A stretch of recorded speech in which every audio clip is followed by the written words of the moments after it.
Komunitas Belajar SMP Negeri 1 Magetan berdaya.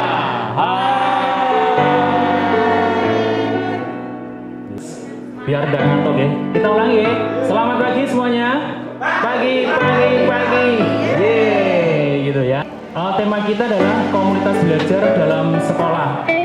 Nah, nanti kita akan melihat seperti apa komunitas belajar kita di SMP Negeri 1 Magetan, Bapak Ibu ya.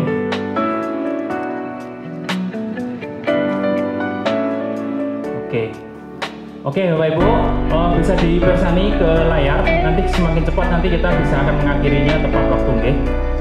Komunitas kita itu sebenarnya ada di PMM dan ada di sekolah ini. Dalam arti kalau di PMM kan daring ya, Bapak Ibu. Dan itu sebenarnya tidak apa namanya, kadang-kadang kan kita harus daring, itu enggak harus ya, Bapak Ibu. Tapi ini hanya gambaran saja bahwa kita punya PMM yang ada kombel yang ada di PMM sudah kita daftarkan ya, Bapak Ibu. Ini komunitas daring berarti ya. Berikutnya kita ke sini, saya kilas saja. Nah, ini ada miskonsepsi yang nanti kita luruskan. Mungkin ada yang masih bertanya-tanya, kok kombel. Sekarang kan temanya kan bulan ini kan adalah kombel sama penilaian kinerja. Ada dua tema bulan ini yang dari GTK. Jadi komunitas belajar dan penilaian kinerja.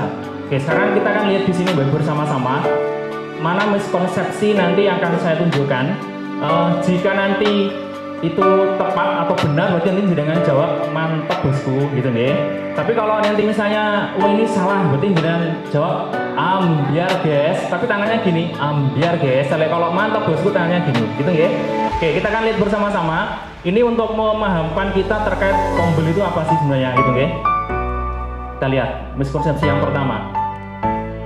Komunitas belajar dalam sekolah wajib terdaftar di PMM. Jawabannya apa? Yakin? Oke, kita lihat. Tidak tepat. Ya. Ambiar guys, gitu seharusnya. Ya. Alasannya kenapa? Kita lihat. Sesuai dengan arahan, komunitas yang ada di PMM adalah komunitas belajar antar sekolah. Kalau terdaftar tidak apa-apa, tapi punya kewajiban adalah mengimbaskan ke sekolah atau guru-guru yang ada di sekolah lain. Kita sudah pernah sekali ya, Bapak Ibu, zamannya beberapa tahun yang lalu ya, dengan narasumber dari luar kota masalahnya kemarin ya, juga dari Pak Kepala Dinas. Sekarang miskonsepsi yang kedua. Komunitas belajar wajib ada di sekolah.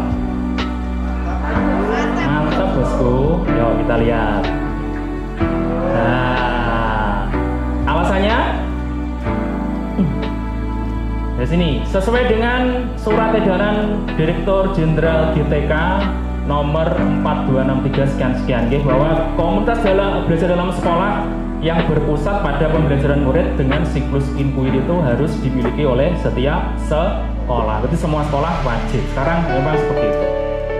Karena yang ketiga, komunitas belajar sama dengan pelatihan atau belajar bersama-sama tentang materi baru yang diperlukan guru.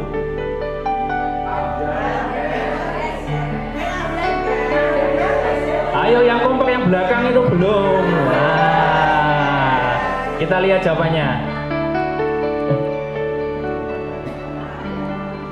Tidak tepat. Jawabannya adalah berdasarkan 3 ide besar komunitas belajar menerapkan berfokus pada murid. 3 ide besar itu apa kira-kira? Ada yang sudah tahu?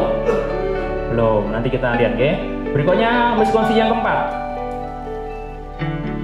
Aduh, tutup nih.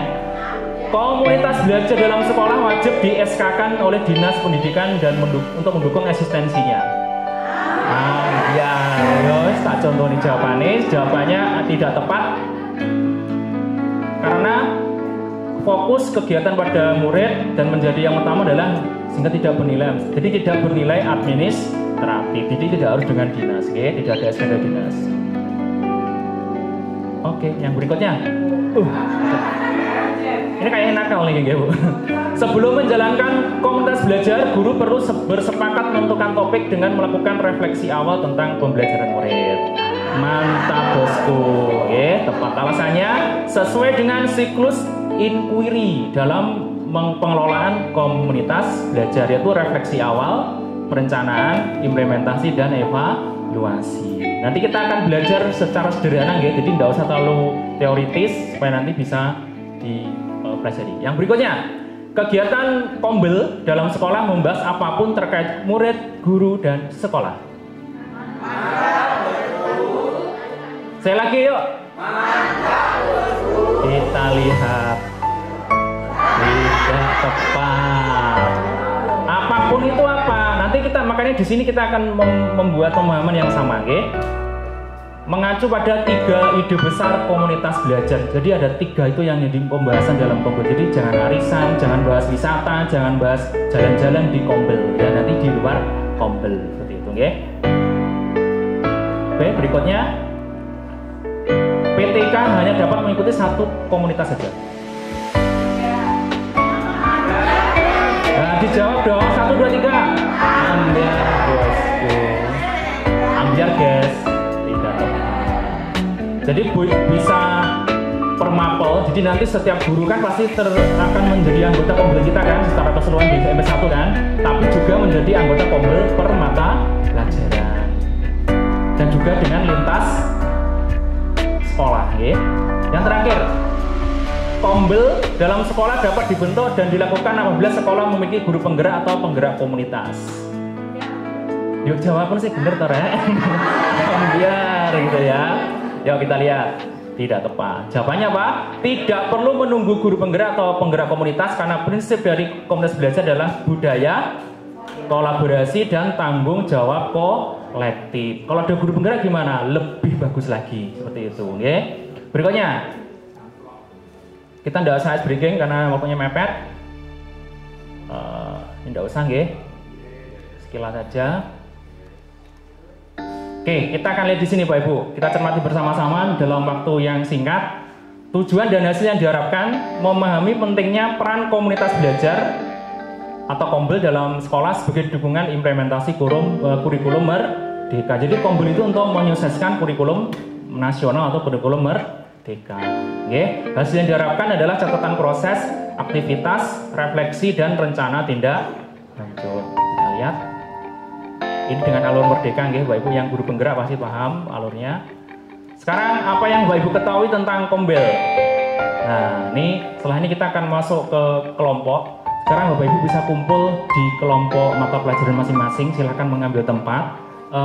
Yang penting pokoknya berkelompok gitu. Kalau cuma 2 ya nggak apa-apa, 2 orang, Dan pengembangan sekolah secara keseluruhan. Jadi pengembangan sekolah dan pengembangan kompetensi PTK itu dasar adalah hasil belajar dari siswa atau murid itu. Kemudian yang berikutnya, belajar dan bekerja merupakan praktek yang tidak terpisahkan. Jadi bekerja dan belajar. Jadi terus belajar di kelas pun tetap belajar. Belajar dalam komunitas terintegrasi dalam aktivitas pekerjaan PTK sehari-hari. Jadi Kombel itu dilakukan keseharian, Bapak Ibu, seperti itu. Kemudian untuk contohnya adalah komunitas belajar kalau di SMP 1 ya SMP Negeri 1 Masukkan. Terus berikutnya untuk antar sekolah, nah ini ruang lingkupnya adalah 2 semester. Yang kedua adalah perencanaan. Perencanaan di sini mengacu pada skala prioritas dari hasil asesmen tersebut. Hasil pemetaan permasalah-masalah yang dialami siswa dari hasil asesmen yang telah dilakukan. Yang ketiga mengenai implementasi di sini pada BK khususnya implementasi di sini memiliki beberapa layanan, bisa dilakukan dengan layanan bimbingan klasikal, konseling kelompok, konseling individu, bimbingan kelompok, ada referral atau alih tangan kasus, juga bisa dengan dukungan sistem, di mana dukungan sistem ini biasanya berbentuk sebuah laporan yang mencangkup beberapa hal program BK secara khusus seperti itu. Yang selanjutnya evaluasi. Dalam BK terdapat 2 evaluasi. Yang pertama adalah evaluasi hasil, yang kedua evaluasi proses. di mana evaluasi hasil ini mengetahui bagaimana hasil sebuah layanan yang telah dilakukan oleh siswa. Sedangkan evaluasi proses adalah proses berjalannya kegiatan layanan pada waktu kegiatan berlangsung seperti itu. Demikian yang dapat kami sampaikan dari Kombel BK. Kurang lebihnya mohon maaf. Terima kasih. Terima kasih, beri aplaus untuk Kombel BK, Bapak Ibu. Wah, luar biasa, okay. Nah ini yang kata kuncinya di sini, Bapak Ibu. Mohon dicermati bersama-sama. Yang pertama adalah 3 ide besar menekankan pada peningkatan kualitas hasil belajar murid. Maka tujuan satuan pendidikan untuk memberikan kualitas belajar yang terbaik bisa terwujud jika ini diaplikasikan. Jadi 3 ide besar tadi benar-benar dipegang oleh Bapak Ibu. Yang kedua, 3 ide besar juga mengajak PTK untuk kita semua sebagai guru dan pendidikan untuk rutin beraktivitas di dalam Kombel dengan siklus apa tadi? Belajar yang berkelanjutan. Yang pertama tadi apa? Refleksi, perencanaan. Yang ketiga, implementasi. Yang keempat, yang kelima, refleksi awal. Yang keenam, perencanaan. Yang ketujuh, implementasi. Yang kedelapan, terus muter, itu berkelanjutan seperti itu, okay. Siklusnya akan terus berjalan, okay. Yang ketiga, dalam aktivitas belajar bersama PTK diajak untuk terus menjawab 4 pertanyaan kritis tadi yang sudah dijawab tadi, iya benar. Mungkin belum selesai tadi, apa? Yang fokusnya adalah murid, di mana setiap PTK bertanggung jawab untuk apa? Keberhasilan semua murid. Jadi bukan hanya yang diajarkan di kelas atau mapelnya saja, berarti kebersamaan semua itu penanggung jawab kolektif. Yang terakhir, melalui 5 dimensi tadi, harapnya adalah setiap PTK dapat menjalankan perannya secara optimal.